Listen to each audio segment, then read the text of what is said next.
year banquet. Now how we've done it is we get the awards and give them out at our individual banquets. So we have the most improved player, we have the JFK award winner, and also the MVP. So first, the most improved. Last year, this player was mostly a JV player, but did so much for our team. It's interesting to watch him in the video too. He handled the ball, he rebounded, he took the ball to the basket. He brought intensity to our team. In that normal win, he scored 0 points, but he had a great game.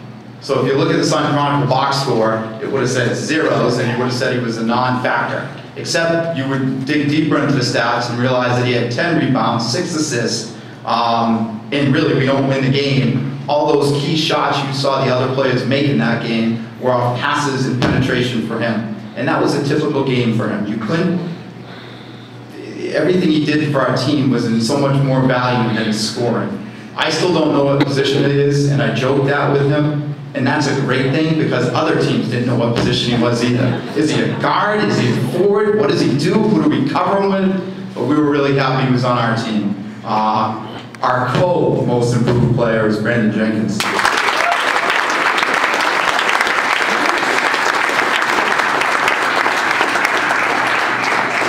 Yeah, Brandon. Brandon, good job. Good job, Brandon.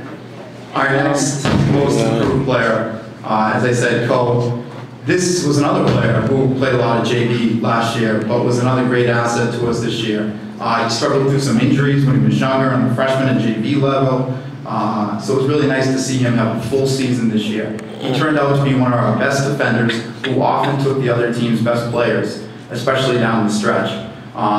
Players who were all league players, names like Giacov and Arkhipov and Locke during our stretch run, where we won 10 out of our last 14 games. We were assigning him the other team's best guard score. On offense, he gave us intensity, a third shooter. You don't have to look any further than the Rockland game when he had 4 3-pointers and a half. The Rockland coaches are still talking about that, and I think 5 for the game. He helped us win that home game and get our tourney run started. And I think more than anything else, he really enjoyed the atmosphere of high school tournament games. He's a baseball player at heart, but I don't think he changed or exchanged that experience he had over those 2 weeks for anything. Next, most improved player is Keenan Coffey.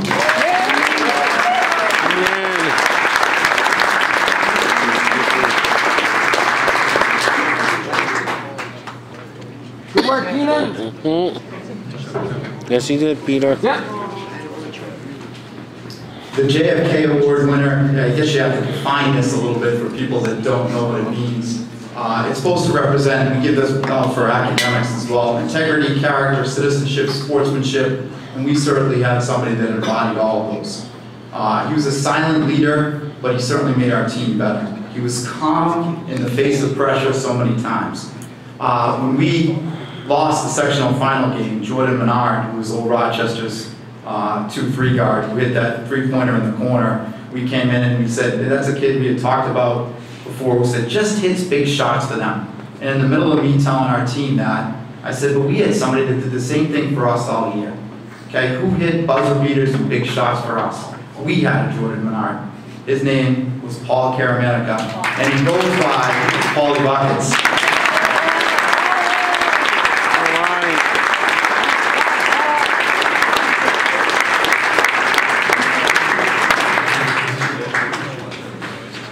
If you're noticing a theme, we also have co-MVPs. This was not the year that Mr. Curley was going to ask me to stay on budget. This co-MVP was our best rebounder. I think he was our best on-ball defender. He was our best ball handler. He was our best dribble drive player. If you saw some of those finishes he had off the dribble in the highlight film, very impressive in terms of how he took the ball to the basket. He's also our best post-up player, all from the point guard position. I think of all the players we have, from his freshman year to his senior year, he might be the most improved if you take all 4 of those years and look at how far he came. And he's a great model for the younger players to say, how far can I improve? He's a Sun Chronicle first-team All-Star. He's a TBL first-team All-Star. In the second half of Rockland in our tourney run, he just took the ball to the basket and willed us to continue to hold on to that lead.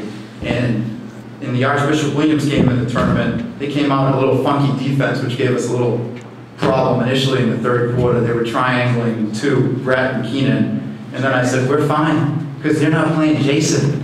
Okay, that's going to be a problem for them eventually. And a game versus ORR at Taunton, until I did the stats a week after the game or something, didn't really want to look at him right away, he had a great game that night. Shot 6 for 7 from the field. Missed one shot that entire evening from the 2,500 plus people. And you know, you didn't realize it because of the scope of the game and all that was going on, how well he really played in that game. Our co-MVP, Jason O'Neill.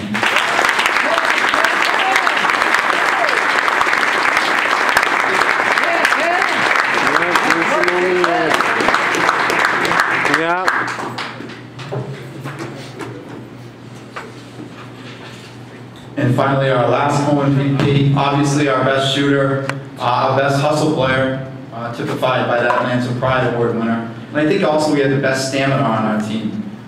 He's someone who, in practice, just reps and reps and never gets tired. I led our team in steals, also in three-pointers made. I finally counted those up a couple days ago, and this number is pretty impressive. 88 three-pointers made in 24 games. So Coach Jolly, being the math major, has already figured out how many per game. It'll take me about another week, but it's over 3-point-something three-pointers a game, almost 4 a game. 15 three-pointers in 4 tournament games when every team we played started their scouting report with having someone not let him shoot a three-pointer. He's also a TVL All-Star, Sun Chronicle All-Star. He improved his game so much this year, but his leadership was particularly impressive during the last 14 games. It was really special. This one time in practice, we do this drill when we miss foul shots. We sort of do sprints that we have to touch the walls. And one of the days we're doing though, we didn't shoot too well from the foul line, so we had a lot of sprints to do. And some of the guys were kind of getting to the wall and kind of not getting to the wall. And I heard Brett say, do it right. And then you know you got it. Then you know that he's taking on the role to sort of govern the whole team. And that's something he developed this year, especially during those last 10, 12, 14 games. He had so many big three-point shots for us this year. And he goes down now with a bunch of two guards that this program's had. Brooks, Bellotti, Nevado, Rafuse, Burrow, and now you say Brett Murphy in that company as well.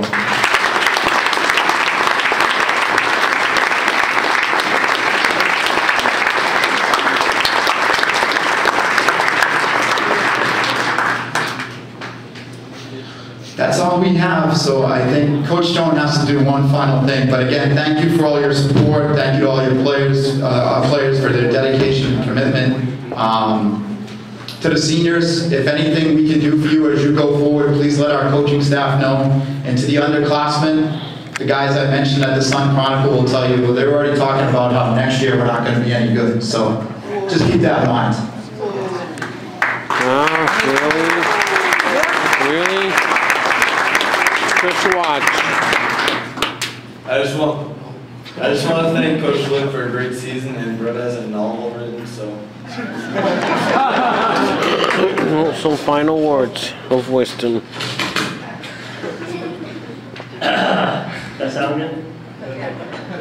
Well, not really good at this stuff, but it's hard to start with such a great season, and I had a lot of fun. And it's always hard saying goodbye to something like this, but it makes it so much easier knowing that we accomplished so much. Like finishing D2, finishing second in the Tri-Valley League and D3 South, which is something really special, knowing how the only people behind us were basically our parents, live and ourselves. And I want to start with a little story. How sophomore year I was lucky enough to be a part of the varsity program. We're prepping for Canton in the playoff game, and this is my first kind of look at what a playoff game really is. And I'm thinking to myself as a sophomore, can't wait to be a shooter for the rest of my life. And go live thought that could be something better than that. And we're doing this defensive drill, and I kept doing it wrong. And Liv just said, I keep doing it until you get it right. And I'm like, why is even a sophomore doing this drill like they're about to play a playoff game? And I have to keep doing this drill and wasting time, but I'm going to thank him forever for that because it made me such a great player. I wouldn't be a captain or a starter if it wasn't for that. And it's been such a blessing to have such a great season with my best friends, like caroling throughout the neighborhood and making fun of Steele for the Seahawks. Back on Patriots. Oh yeah, and Sports Center, that's pretty cool, right? But yeah, thank you so much guys for making this one of the best moments of my life. I remember it forever.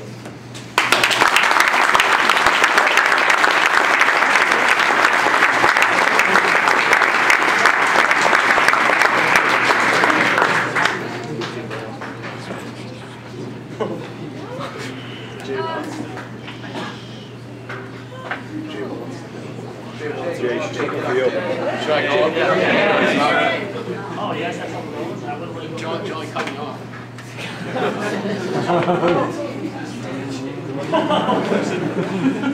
Well, Coach Joey didn't want me to speak. I don't have anything prepared, but you don't need to write to express feelings.